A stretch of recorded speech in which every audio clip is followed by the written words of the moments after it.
Hey, it's Thursday, August 7th, 2014. What of it?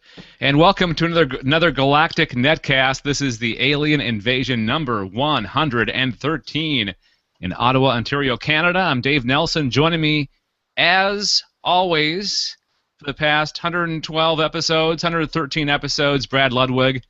For a smaller number than that, Anessa Moyens. They're both in Wausau, Wisconsin. How you guys doing? Awesome. Getting better. You're on the slow road to recovery. I swear, if it's not one thing, it's another. Last week it was a stomach thing.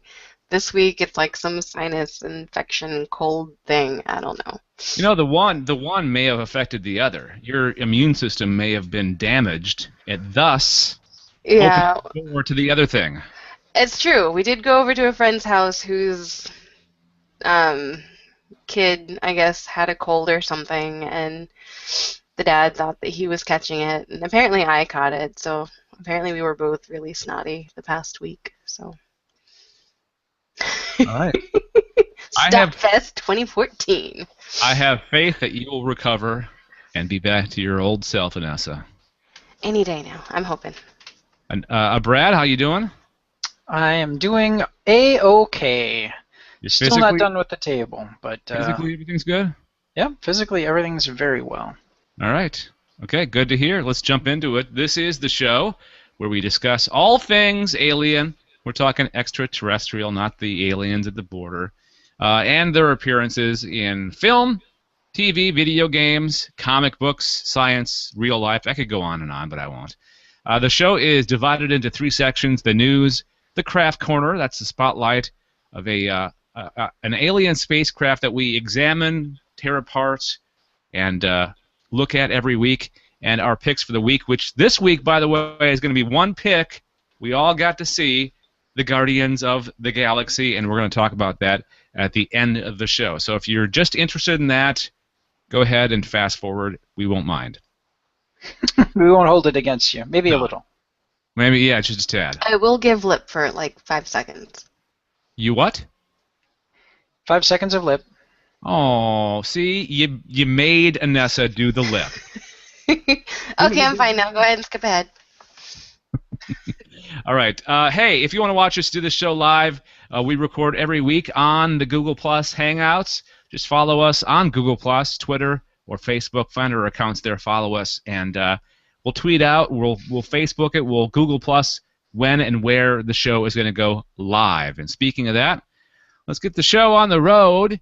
And we start it every week with this. In the news.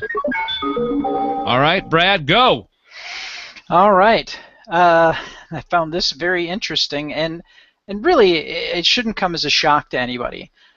Star Wars expansion coming to Disney theme parks. This comes from the HuffPo. Star Wars fans have more than just a new movie to look forward to next year. Disney says it will announce major plans for more Star Wars in the company's theme parks. Of course. See, I'm hoping they make a Mos Eisley. Wretched, whatever. Anyways, so Bob Iger said during an earnings call just this past Tuesday that the company is developing designs for a far greater Star Wars presence in the parks. When we grow a Star Wars presence, which we will do significantly, you will see better bets being made that will pay off for us that were made in the past. Let's see.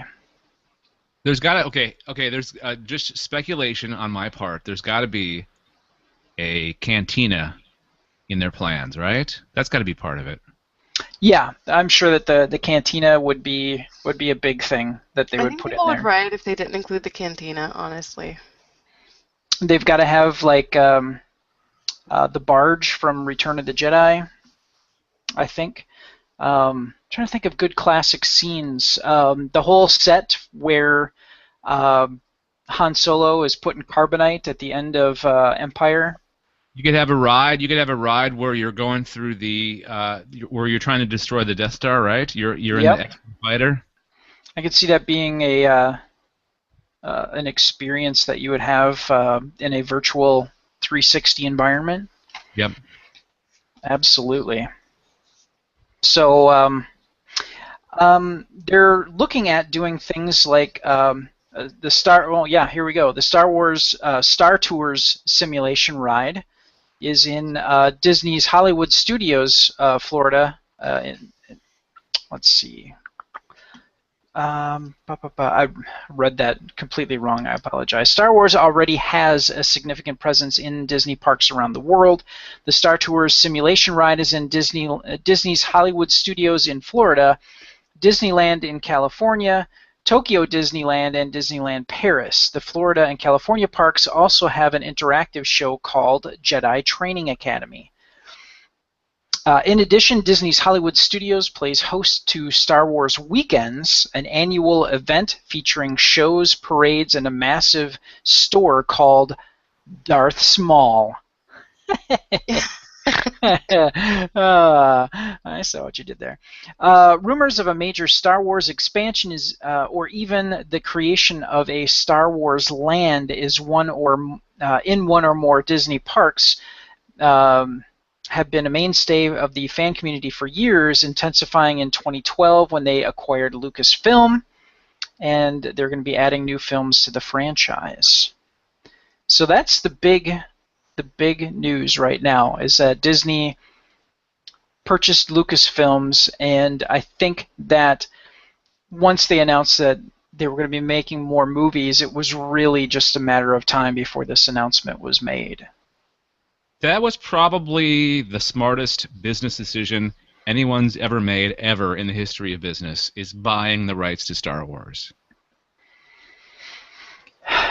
Having somebody with clout like Disney doing it was the smart thing. Had Lucas sold it to somebody else, maybe not so much. But if he cared so much about his baby, he wasn't going to just give it to somebody that was going to let it die. Yeah, exactly. So yeah, two very good decisions by Disney in the last several years: buying Marvel and buying the Star Wars rights. Yeah. Absolutely. That gives you the ability to just print money. Yeah, that's what they're going to do. The printer. That's for sure. Let it go. If you listen carefully, you can hear the ka-chunk, ka-chunk, ka-chunk, ka-chunk, ka-chunk, ka-chunk of the machine just printing it all out. Pretty much. So would you guys would this be on your plan trip to Disney World to check out some Star Wars action? I already want to go to Disney World because I haven't been in there since I was like 5. Or no, in 5th grade. That was the last time I went to Disney World. So I would like to kind of go and check it out and see how much it's changed. And if we've got time and energy, then yeah, I'd like to see some of the Star Wars stuff. But it's massive. Even with them closing down some of their miscellaneous parks, they've built a lot of other stuff in their place and whatnot. So yeah, I've never been, so I think that would be something that would make me more interested in going. And I think that those are the people that Disney's really looking to draw in. The people that have just been, Disney's been there for a while, but now I'm grown up, I really don't have kids, I don't think that I would go. And now they've got, you could go to the cantina at Mos Eisley. I mean, that's kind of a big deal.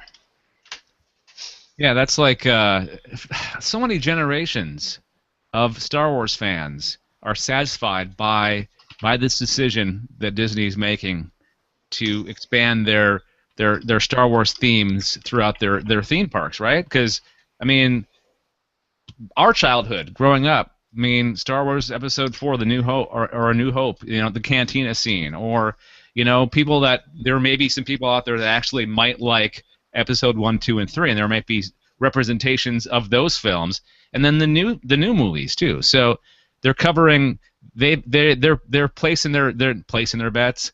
They're doubling down on their future with the Star Wars attractions. That's for sure. Yep. Yep, absolutely. Yeah, and I think it's a great idea. Just, I mean, even if you look at what is it, Universal Studios, it has the Wizarding World with Harry Potter. I mean, they get people in there of all ages, not just kids that are fans. It's like people that read the Harry Potter books in their late teens or even adulthood. So they're definitely going to be able to pull in like all sorts of age ranges with Star Wars, especially as the movies start coming out and parents are like, oh, you can't watch these until you watch the first three that came out, like 5, 6, and 7, or 4, 5, and 6. We'll skip 1, 2, and 3. Yeah, I'm like, we'll skip 1, 2, and 3. We'll just do. That's why I'm like, you have to see the first ones that came out, like 4, 5, and 6. Yeah. So, like, meh. No, okay, let's bring it back around again to the alien aspect, because that's what we're talking about here in the show. What kind of alien creatures would you like to see walking around Disney World or Disneyland or whatever Disney thing you're going to? Like, because you got all the Disney characters, right? You got Snow White, you got Goofy and Mickey Mouse and Donald Duck, all those characters. But the Star Wars characters, the Star Wars aliens you would like to see with costumes at Disney World, who would they be? I mean, you probably end up seeing Yoda running around. Oh, yeah, that's a no-brainer right there. That's a given. Actually, it'd be kind of cool to see some of the little Jawas and Ewoks and running around too. Yeah, bunch of cute creatures. Yeah, a bunch of cute creatures that aren't really going to scare kids. I mean, if you include the newer Star Wars movies, and you can get like the little pit droids, but I'm not quite sure how they'd pull them off. They would be the ones that you would see in the parades and the floats and stuff, and like the puppeteers. Jar Jar. But the pit droids were kind of cute. I don't know that they would include Jar Jar Binks. They might slap the person upside the head that suggested Jar Jar.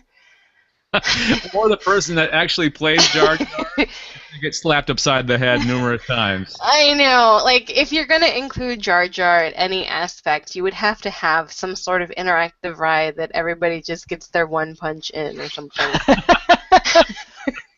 Dunk Jar Jar Binks.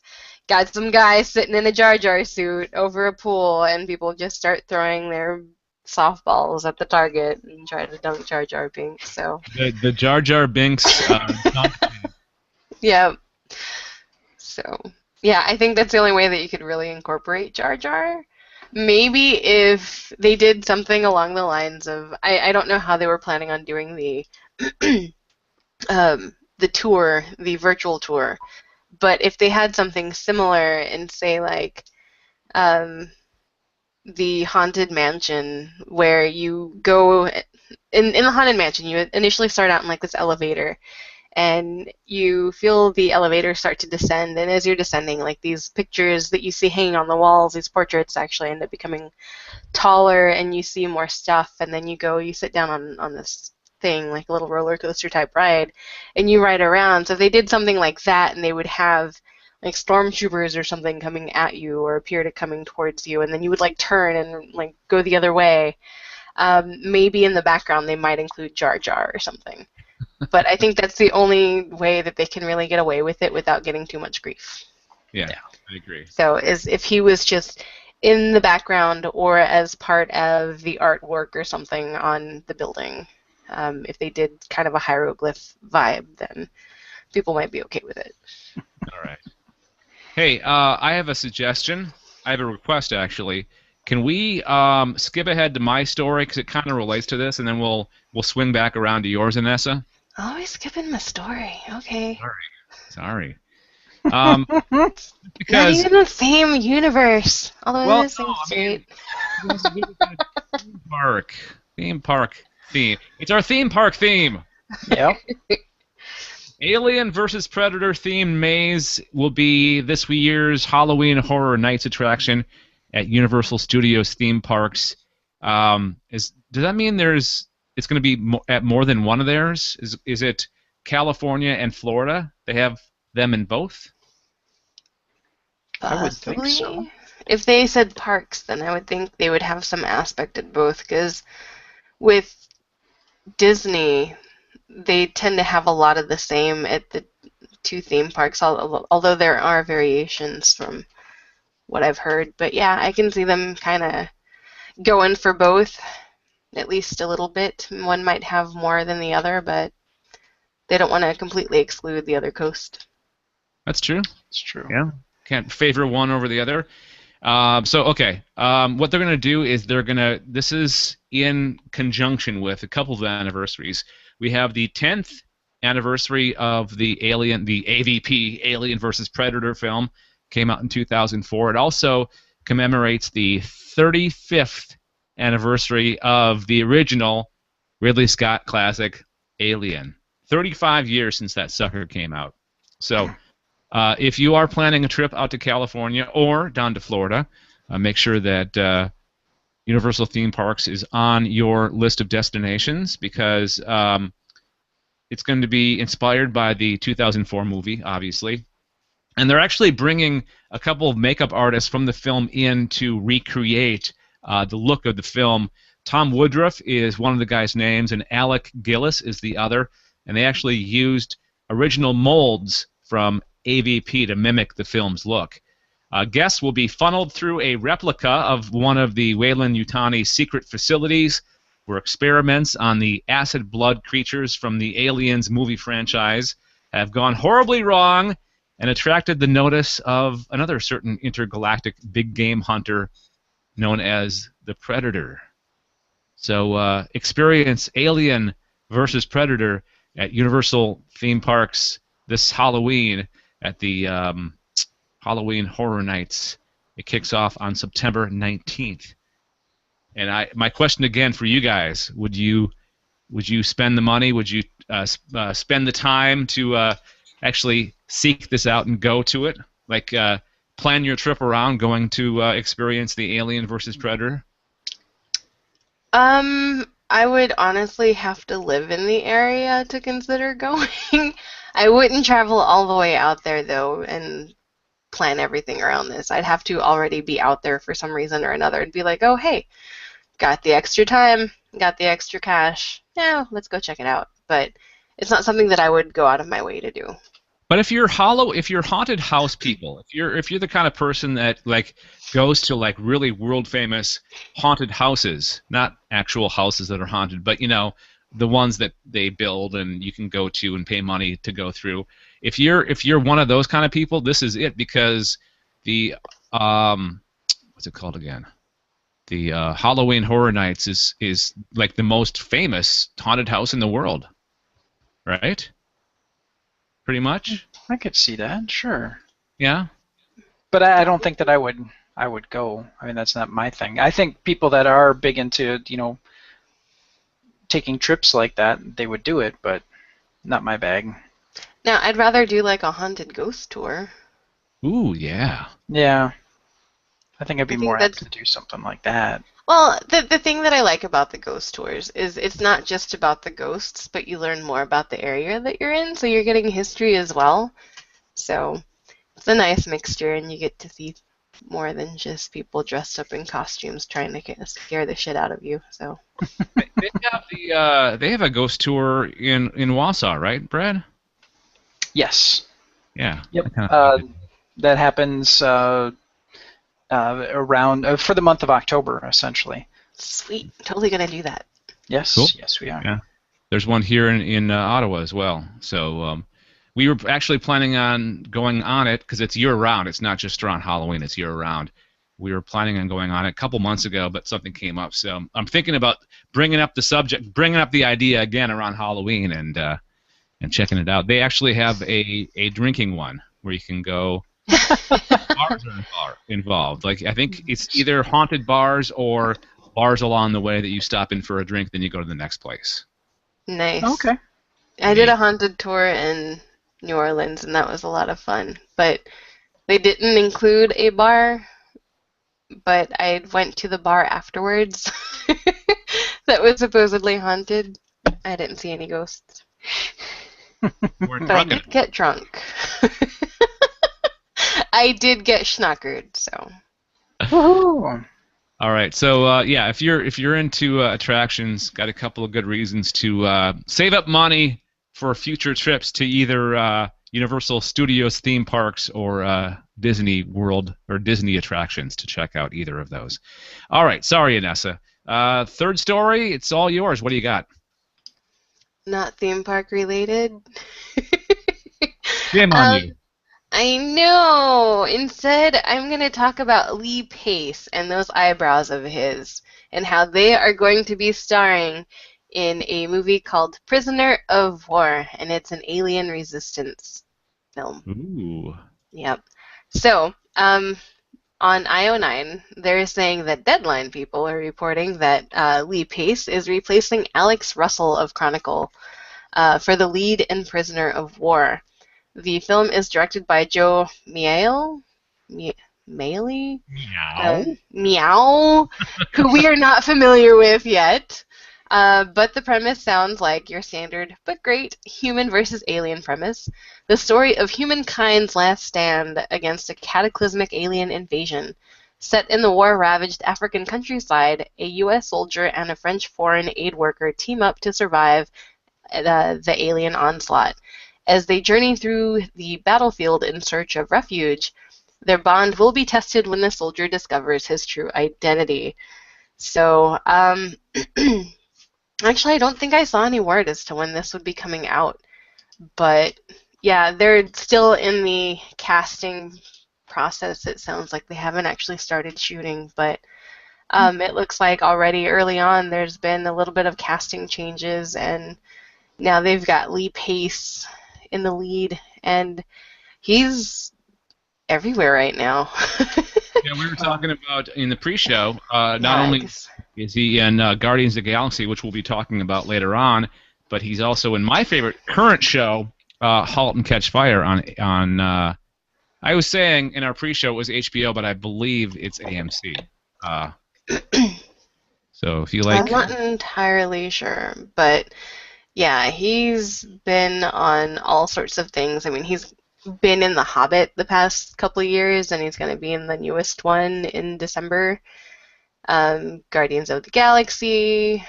He, of course, a while back, was Pushing Daisies, which was a really great show that ended early, I think. Yeah. Stupid TV people canceling shows I like. But yeah, from what I can tell, they don't have any additional information about when he's going to be, or when the movie is actually going to be coming out. But Pace is going to be also starring alongside Berenice Marlowe, who starred in Skyfall, and she's going to be a French foreign aid worker, and they're going to team up in Africa and try to be a part of humankind's last stand against aliens. So should be interesting. Also, apparently he's coming. Apparently he's starring in a Lance Armstrong biopic. Huh. weird. I know. I was like, I just saw Lance Armstrong. I'm like, what? So he's everywhere, even in a biopic for Lance Armstrong. So He's trying to make his resume a little bit more richer, a little bit he more is. deep resume. That Lee Pace guy. Yeah, and he's a really good actor, so it's good to see him actually succeeding and getting good gigs. So I don't remember. Did they? Was his eyebrows noticeable in Guardians of the Galaxy? I forget. no, because they had like the black paint like across his eyes, and then it kind of ran down, and it was around his mouth and stuff. So his eyebrows weren't really noticeable just because of his makeup. But I mean, in Lord of the Rings, they're noticeable, and just about every other thing, they're just like, bam, bold eyebrows. Right in on that *Halt and Catch Fire* show because it takes place in the mid '80s, early to mid '80s. So Yeah, and it is AMC, so look that up as well. So Yeah. now you know, Dave. For sure, it is AMC. All right, thank you. You're welcome. Cool. I was this close to picking the story. I'm glad that somebody did because Yeah, because I saw it earlier, and I was like, well, I'm going to look around some more and see what else I can find, because I was thinking of using this here or for the other show. But I went with this one, and I've got another story for the other show that makes me want to watch The Fugitive. Wait, we do another show? Yeah. Hey, we do a show called the Sci-Fi Geeks Club. Remember, Brad? Oh, oh, that's what that was. Huh. And for the listeners of the alien invasion that have no idea what we're talking about, just go on your iTunes, go on your Stitcher, look up Sci-Fi Geeks Club, or go to our website, galacticnetcast.com, and click on podcast. You'll find it there. It's our other show that we do with Mr. Matt Stein, and once in a while some celebrity guests. So we encourage you. Oh, yeah. If you like this show, you'll love the Sci-Fi Geeks Club because we get even geekier than this show. Possibly. All right. There he is with his eyebrows of doom. Yeah, Let's they're... show him again. Okay. It So- should be up there. Is it not there anymore? No, it's there. Okay. So basically on my screen I have Lee Pace in his garb for Guardians of the Galaxy, and yeah, he's got black makeup all around his eyes, and then it kind of runs down, kind of makes me think of candle wax that kind of melted all the way down, and then it's along the bottom of his lower lip and chin and runs down his neck. So His eyebrows are so big they had to get over them. they overflowed for this character. His eyebrows cannot be contained. No, they can't. All right. Good stuff, All right. Anessa. Thank you very much. Let's move on to our next thing. Before we do, though, feedback, and not the annoying kind that beeps or whatever, that, annoying noise. We're talking about the feedback where you tell us about something that you liked about one of our episodes or disliked, or make suggestions for our show. The way that you can give us feedback is by email, galacticnetcasts@gmail.com, galacticnetcasts@gmail.com, or call our voicemail number. That's 805-328-3966, 805-328-3966, and it's time for this. Please identify the craft you witnessed. A black, triangular, three-dimensional shape, huge, just flying, hovering in it. Shaped like almost like between an egg and like a teardrop. Two long cylinder objects flying over me. It had a dome. I could see the occupants in it. appeared to be rotating, and it was circular and disc shape, and it hovered for maybe about 5 minutes. All right, it's time for Craft Corner, our spotlight of a certain kind of alien spacecraft, and I believe, Brad, you picked it this week? I did. So I was actually watching something for next week's show. I have another pick that I'm just trying to get ahead on, and one of the crafts that they had on there was this one that we're going to talk about, and that's called the Ring Craft. So it's actually a craft that is shaped like a ring, kind of like a glowing hula hoop, as it were. And this information, I forgot to grab the address. It's one that we've used before. This is a rare craft, and it's also a strange one. The characteristics it exhibits are like something straight out of a sci-fi book. Normally it appears as just a ring, colors ranging from black to multicolored, size also varying in range from 20 feet to 300 feet or more. Witnesses can usually see either stars or clouds, etc., through the center of the ring, depending on when this sighting takes place. Sometimes described as having a low hum, and other times as silent. However, as described in a report that I'm going to go through, one of the reports said that the craft can change shape as to what purpose it serves or what kind of alien could inhabit this UFO, if any, is far beyond anything we can comprehend. Yeah, it's from UFOs. Thank you. This report is the one that interested me the most. I think this is the second of 2 reports that it had listed that describes a sighting of this particular craft.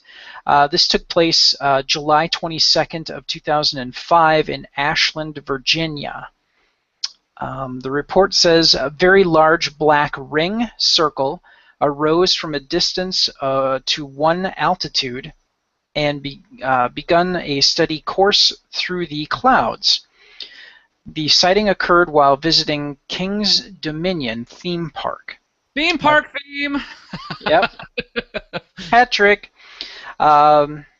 This particular witness says, my daughter and I were waiting in line for a roller coaster.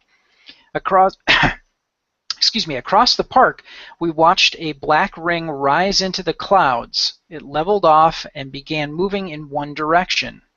Harry Styles. As the black ring came directly over the park, I realized that it was very large in diameter, 200 to 300 feet. We watched the object slow almost to a stop, then appear to change course and resume its previous velocity. The black ring was hollow in the center, perfectly round and perfectly shaped. There was cloud cover that afternoon, but you could see the ring moving inside the clouds. There was a lot of people watching and talking, including my wife and youngest daughter, but after we left the park, we never heard another word about it. So a very mysterious craft. When they talk about it changing shape, it will change from a circular ring to a more oblong ring. So it still keeps that ring, consistency, a hollow center to it, but it will change from being completely circular to being slightly oblong. Interesting. So there you go. ufourth.com is where this came from. I forget. Did you say anything about this being a more recent type of craft that's being cited? Or is this... It is a rare... They list it as a more rare craft. There aren't as many sightings, at least that have been documented, of this particular craft. So they classify it as a rare craft. All right. Okay. So, the one thing I was thinking about, because it mentions here, they're not even sure what kind of being could live in a craft like that. The one particular, or the pick that I'm going to have for next week describes aliens that are energy-based. So imagine having a very flexible ship that would be controlled or used by beings that were made out of pure energy or plasma. That would make sense. That would make sense. Yeah. So. And you saying pure energy brought to mind that song from the 1980s. Information Society. I know what you're thinking. I want to know. Yep, that's right. Thinking. That's when karaoke kicked in. You're welcome, everybody. That was Spock, right? They sampled. No, it was. It was a sample from Spock. Spock, and I believe Dr. McCoy's also in that song. And you know what? Another little piece of trivia about Information Society. They're from Minneapolis. Yes, they are. I had no idea. I bought that album when it came out. Wow. Yeah. We learned something new about Brad Ludwig tonight. Yep. Actually, somewhere I might still have that disc. I'm not sure. Did you buy it because of the Star Trek drops? Oh yeah, absolutely. But also it was like a different kind of music where I enjoyed stuff where there was sampling. Yeah, I was interested in computers, and that was at the point where some slight digital stuff was being used, with synths and being able to record audio into a synthesizer. I enjoy Colorbox, but Colorbox actually, any of their sampling that they did was actually splicing it using, audio tape. They did it old school. So. Wait a second, who's Colorbox? Never heard of them. Oh, well, Colorbox is out of, they're from the UK. They actually did a couple of World Cup. At least one World Cup soccer, they did the theme song for that particular year. So. Is it COLOUR box? Yes. It's very, very British. And very Canadian, too. That's how they spell it up here as well. Britain was around first. Just saying. Okay. Hipster! A hipster country. Speaking of that, I wonder what was the first, going back to all the reports of UFOs throughout history, what was the first shape ever reported to be seen in the sky as an extraterrestrial spacecraft? Do you think it was the round shape, the saucer shape? I'm going with Well, triangular. I'm Triangular? I'm looking back to the Bible and Ezekiel, the wheel within a wheel. Oh, that's right. Yeah. It's true. There was a story recently, and I should have found it and actually included it on the show, but they just found some other like really old cave drawings with supposed alien creatures, like actual creatures themselves, and their craft painted on the wall of this millions-of-year-old painting. Nice. Yeah. So you have to wonder. You have to wonder if these people were actually seeing things, because they look very much like the traditional aliens in the spacecraft. That All right. we do. Are you guys ready to talk about the Guardians of the Galaxy? Hell yeah. What is that? Well, we're about to find out. We usually do, each of us usually has their own pick, one pick per person, but we thought, we all saw the Guardians of the Galaxy this weekend, and so let's just team up together and talk about it as our pick. And it's the perfect pick because there are a lot of aliens in this movie. In fact, it's all aliens, except for Peter Quill, who is, spoiler alert, half alien, we find out in the movie, but everybody who knows the story already knows that he's half alien. So It's true. I didn't know he was half alien.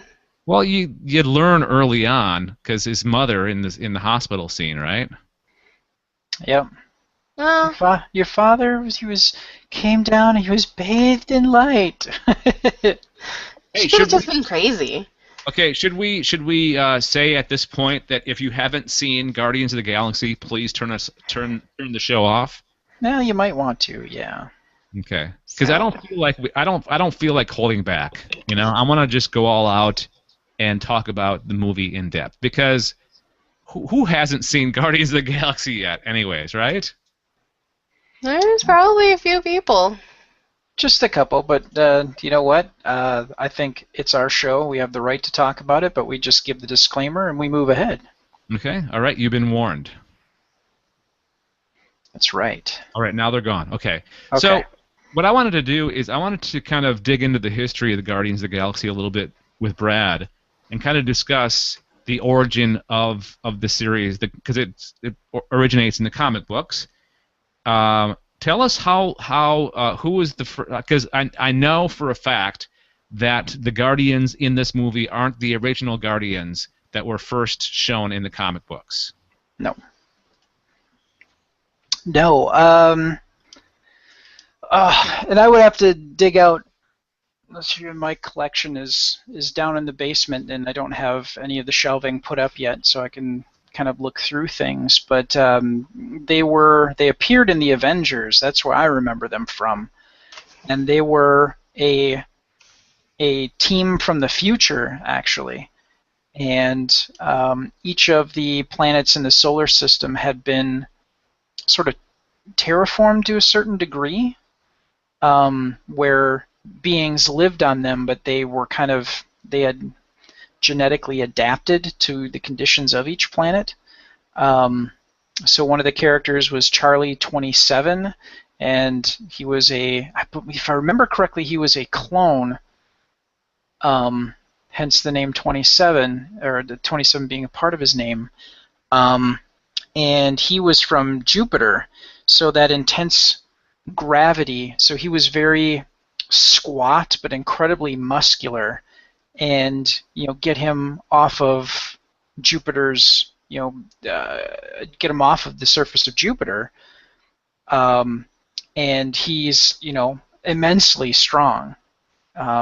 So I mean, that was, each one of them used their gifts that they kind of received from living on the respective planets, and they're essentially superpowered beings. So how did we transition from that original group to the group shown later on in the comics and eventually in this movie?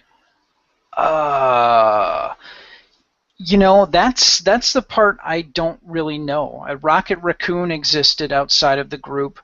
Groot existed outside of the group. Gamora definitely existed outside of the group. Trying to think. Drax absolutely did. Peter Quill is just a newer addition to the universe, and they kind of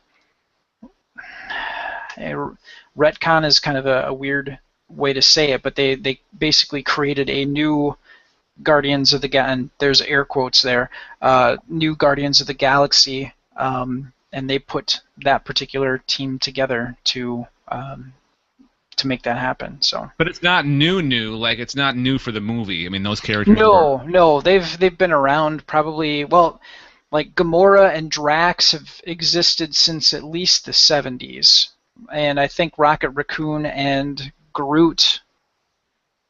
And this is all. I'm not using the internets right now,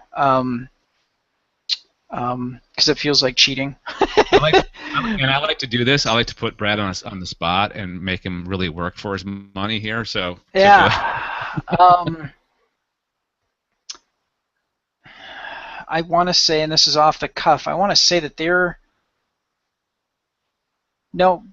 Groot's from the 70s. I want to say Rocket is newer, but I'm not 100%. See, now I have to go to the internet. Okay. Okay. While you're doing that, let's Anessa and I, being fairly newbies to this universe of characters, what did you think, Anessa, going into it, not knowing much about the story? I just was expecting a fun movie, and that's pretty much what I got. They tugged at your heartstrings early on and really pulled you in with Peter Quill and his interactions with his mother and her dying, I assume, of cancer. And then suddenly you've got this kid being whisked away in a spaceship, and then fast forward to the future and you kind of start to explain, or I guess not explain, but understand why or who Peter Quill is and how he came to be, and I thought that was kind of cool. There's a couple of they really focus in on a couple of things in this movie. They focus in on Peter Quill and his origin, what his motivation is, how he got to that to become one of not Guardians of the Galaxy, because they come together and form that team, but they kind of focus in on his story, and they also focus in on all the rest of the characters and what they have in common. And what they have in common, they've all been affected by Thanos, right? That's pretty much the gist of things. Yeah, for the most part, the bulk of them have been affected by Thanos or Ronan. And Peter just wants to make a buck. Initially, I don't remember him being affected as nearly as much as the other characters. So, and I mean, Rocket and Groot were also just kind of initially out there to make a buck because they were after Star-Lord because they had a bounty on him. So. Well, they all had a bounty on Star-Lord, right? Except for Drax, right? Drax was he was in the prison and they picked him up. Well, Gamora she wanted the orb. Okay. Her motivation was the actual orb. It's what he had. Star-Lord just wanted to sell the orb to make money. Gamora wanted the orb in order to make sure that it doesn't get into the wrong hands.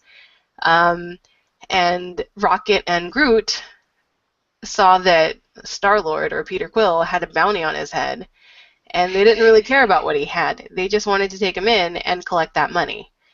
And once it kind of... The thing that kind of pulled them together initially was the arrangement that they had about making money. And, because Gamora was like, okay, I know where we can get rid of this. I know where it's going to be safe. Let's go there. You help me do this. I give you money. And everybody was like, okay. And Drax was the only one that was like, I don't want money. I just want revenge. This guy killed my wife and my kid. So he was the only one that was not about the money, and to a lesser extent, she wasn't really about the money either. It was mainly Star-Lord, Groot, and Rocket that initially started out for the money. and eventually grew into wanting to genuinely save people. Yeah, it was interesting how that transition happened over the course of the movie. Yep. Yeah, I did some quick research. The majority of, with the exception of Peter Quill and Groot, are all creations from the 70s. Thanos, Gamora, Drax were all created by the same person, Jim Starlin. Jim Starlin also created Adam Warlock. Now, I'm throwing out the name Adam Warlock because in the bonus scene, or the credit scene in Thor: The Dark World, you get to see the Collector. You get to see two of the Asgardians drop off the ether with the Collector. And for a brief moment, you see off to the side there is a sort of a Collector's sort of a tube where he keeps creatures and all of his stuff. And there's a big cocoon in there. And that is Adam Warlock. Adam Warlock is... His cocoon comes into play when he's like regenerating damage. That's how he restores himself. And that's one of the main things that ties a lot of these characters together is Jim Starlin, who's a legendary writer for Marvel Comics. There was one of the stories I read today or the last couple of days about Guardians of the Galaxy is the rumor that what was that character's name again? That was in the cocoon? Adam Warlock? That they may actually make him Peter Quill's father. Because they've already changed some of the story. They've already changed the background, a lot of stuff. And that would make a bit of sense, at least, and kind of fits the pattern, like you're saying, for the Marvel Cinematic Universe. And if you have the Infinity Gems, which is essentially what's inside of these, inside of the Tesseract is one, which is from Captain America, the first film, and the Avengers.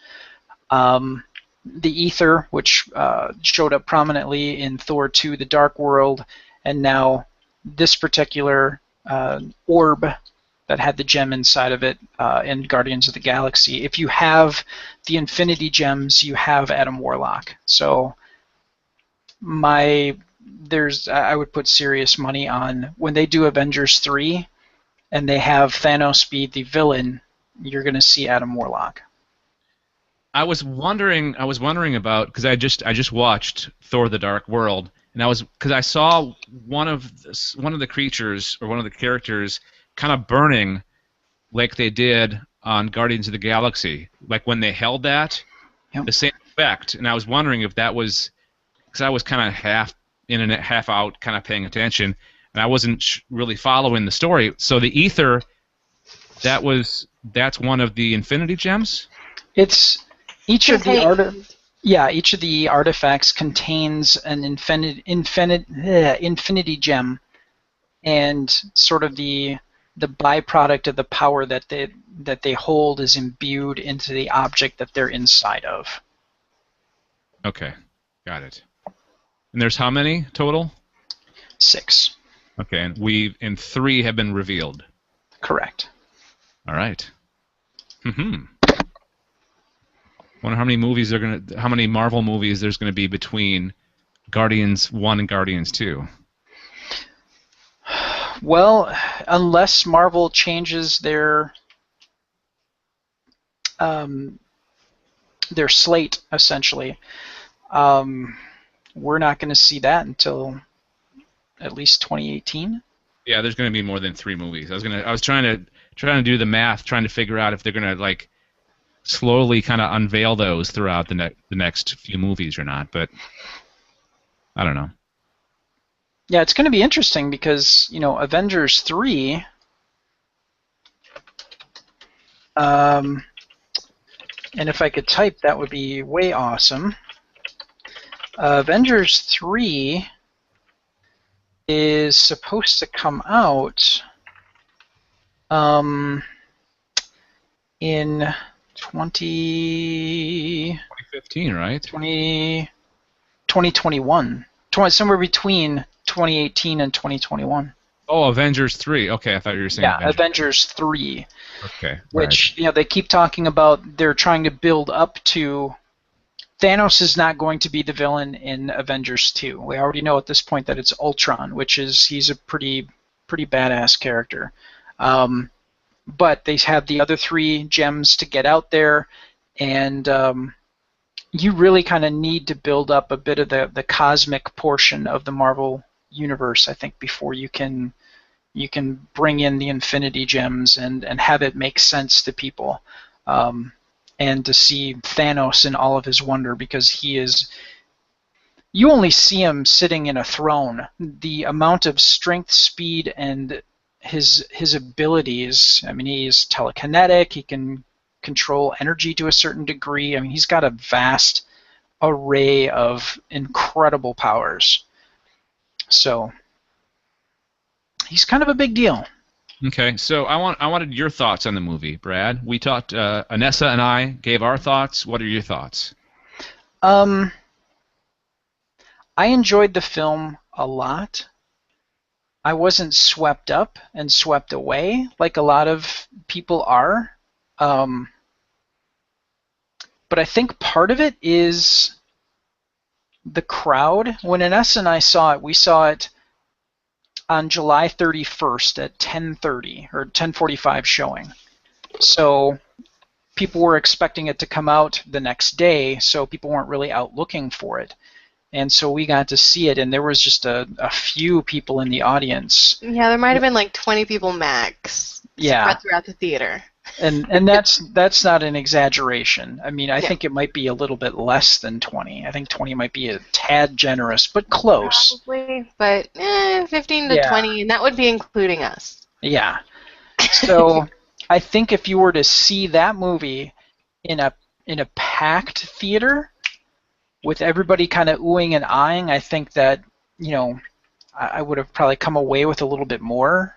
I think I oohed and ahhed and clapped when I saw Star Trek V, and I don't really like that movie anymore. So I mean, it really, you get caught up in the moment, and you really, I think it has more impact when you have a larger and more interactive and enthusiastic crowd, kind of giving and sharing energy, as it were, sharing enthusiasm for the film that they're watching. That said, it's done something that it really needed to for the Marvel Universe, and that is get it off of the ground. I mean, literally, get it off of the earth. To do some of the things that they need to do with the characters that they have to start taking things off-world, off-Earth. And this was an important key step in making that happen. So I think that they did it well. I think that the one thing that they couldn't do is overdo it and put too much crap in there, too many effects, make it hokey, which could have easily been done with obscure characters, as these are. So I think that James Gunn played it right. I think that he did a good job in that regard. Was I swept away in an emotional response of this is the greatest frickin' thing I've ever seen in my life? No. But that said, it's a good movie. And I definitely want to see it again, because there are a lot of things there's a lot of subtle things that are happening in the background that if you're a comic book fanboy like myself, you will notice more things the second time through. But I definitely... Yeah, and Brad, you might want to read that list. I found a couple of lists online of all the little Easter eggs. It might do you... It might help you out if you read that before you went back into the movie again, so you can look for those things. Yep. I thought, and I've read this other places, about how this movie is kind of the way movies should be made. Like, they talk about how these superhero and comic book movies have gotten too serious. They're taking themselves way too seriously. And this movie had the perfect amount of tongue-in-cheek humor and action, and it had great story and characters that you could really get behind as well. Yeah, they were all genuinely flawed. You know, I wouldn't necessarily call them anti-heroes, but they're not the people that you would expect to be heroic. Um, but I think that the comedy and James Gunn, if you've seen any of his work like Slither and God, he worked with Trauma films, so he did a lot of work with them. Um, Dang, Slither is the only movie that comes to mind right now. But he perfectly blends horror and comedy in that film. You know, you've got the alien, you've got the strange, but then he grounds it in a scene, in a moment, in a piece of dialogue that, while you're being pummeled with the fantastic, you're grounded at the same time, and that's what this film kind of really needed to do to open the door to the cosmic realms of the Marvel Cinematic Universe. And you know, this movie could have failed in so many different ways. I mean, because you had a talking raccoon, you had a character that could only say 3 words. Yep. You had, let's see, what else? It was in space, but that's not really a negative. That's a positive. I loved the fact that I was going to see a space movie again. It's been so long since there was a really good, big, like summer blockbuster space movie out. It was so awesome. The thing that I really liked and noticed about the space stuff is it felt, and we saw this in 2D. I want people to kind of keep that in mind. Even with it being in 2D, it felt like you were in space. The way things were shot, the way things were done, it felt big. When you were in space, they took the time to pull away so you could see that, you know, there's this little ship doing stuff in outer space. You got that sense of scale. I think he helped. Sometimes you see like a really crappy sci-fi film and everything's up close and you don't get the feeling of the vastness of space that you are in. And I think that James Gunn did a very good job of kind of playing that. You had to be up close in certain points, but he really did. He wasn't afraid to pull that camera back and really kind of give you this sense that, yeah, I am in outer space and this is vastly huge, and these ships that we're dealing with are vastly huge, and really kind of allowing you the perception of the vastness of space, which I thought was wonderful. Absolutely wonderful. One more point before we get out of here, because we do have to scoot here. Yep. And, we could talk about Guardians of the Galaxy all day. Forever. But the music, I think, was another character in this film. Absolutely. The music, the use of pop songs all the way from the early 60s to late 70s, I thought was brilliant. And I think that really brought more viewers in. I think it brought more people to the theater, and it was smart of them to use those in the trailer as well. It definitely helped humanize the film, and it helped humanize Peter Quill. I mean, in the grand scheme of things, he's a human that's been kind of thrust into the world of the fantastic, of space, but he's got this piece of magnetic media that is his anchor, his tie to his humanity. And at the point where, you know, he's put in jail and that guy is listening to his Walkman, he loses his mind.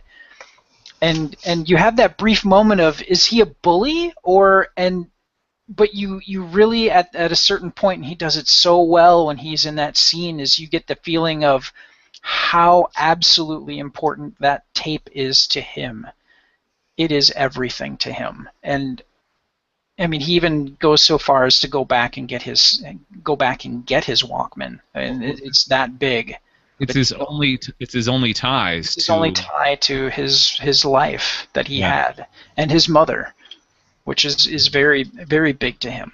So I loved 3 things I loved. Maybe more than 3. I loved his stereo aboard the Milano, his ship. I love the scene where he's teaching Gamora about music and how to dance. That was cool. And then did you happen to notice little Peter Quill's watch when he was going up, when he was being kind of immersed in the light of the spaceship? He was wearing, and I don't have mine on, but he was wearing the exact same watch that I usually wear, which is an Armatron. Mine is not authentic. Mine is a what do you call it? Knockoff? Well, not a knockoff. It's an actual Armatron, but it wasn't made in the 1980s. Oh, It okay. was Gotcha. It's retro. Yeah, exactly. All right, that's it. That's your Guardians of the Galaxy talk. I loved it. I really it kind of brought me back to my childhood and going to the movies of the 1980s. Really, for me, the fun movies. Yeah, I was going to jump into something, but that would take a lot of time. So, no, it was good. It was a good movie, absolutely. All right, so leave us some feedback, galacticnetcasts@gmail.com. Tell us what you thought about the Guardians of the Galaxy, or use our voicemail number, 805-328-3966. Also, make sure that you subscribe to our podcast. We're on iTunes, Stitcher, or just go to galacticnetcasts.com/subscribe. We appreciate that. And before we go, final thoughts. Brad, you are first.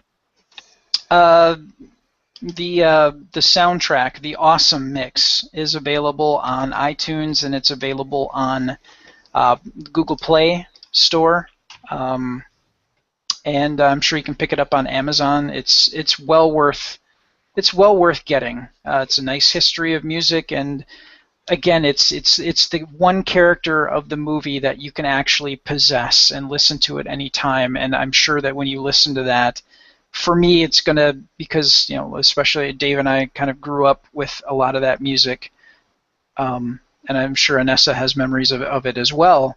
But you really should buy that. It's really good. And I wonder if they're going to make available somewhere down the line an actual cassette tape of it, like that you can buy with the label and everything. That would be pretty cool. That would be cool. Yeah. And all the hipsters will flock because it's one of the few cassette tapes being sold. Yep. Yes. And look for Awesome 2 in Guardians of the Galaxy #2. That's going to be the name of the tape then. Well, he played the first song off it, so played the first song off of it. There's got to be more. Okay. All right, Anessa, what's your final thought? I'd like more water. All right. Well, good thing that we're ending. So go get some water. Listen to the alien invasion, and we will talk to you guys next week. My thoughts are so deep.